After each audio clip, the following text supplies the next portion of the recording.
Eesti Tööandjate Keskliit tegeleb igapäevaselt teaduse, arenduse ja innovatsiooni teemadega.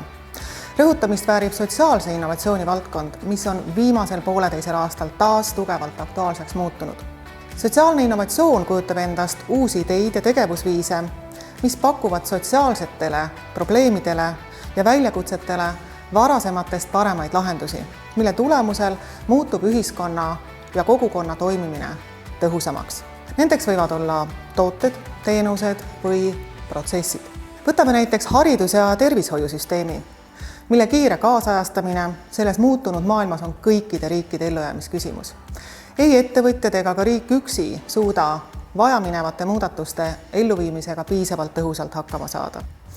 Oluline on, et kõik ühiskonnaliikmed ja grupid panustavad maksimaalselt ja panevad õla alla nii uute lahenduste väljatöötamisse kui elluviimisse.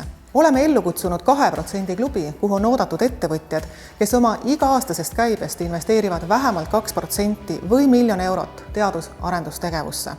Läbi 2% klubi populariseerime teadus- ja arendustegevust ettevõtjate hulgas läbi eeskujude, edulugude ja ideede.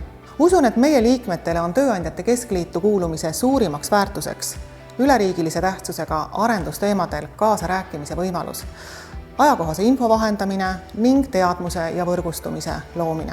Püüame ettevõtteid arendada läbi meie poolt algatatud seminaride ja koolituste uuendusvõimelisemateks, avatumateks ja paindlikemaks.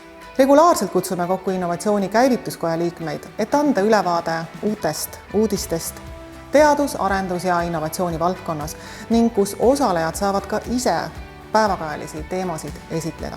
Eesti Tööandjate Keskliidul on hea meel olla ühiskonda kõnetavate teemade infovahetuse ja diskussiooniplatvorm, samuti uute ideede ja parimate praktikate esitamise koht. Meile ja meie liikmetele läheb väga korda Eesti areng ja tegeleme igapäevaselt Eesti majanduse kasvu ja inimeste elatustaseme tõusule kaasaaitamisega läbi teaduse, arenduse ja innovatsiooni.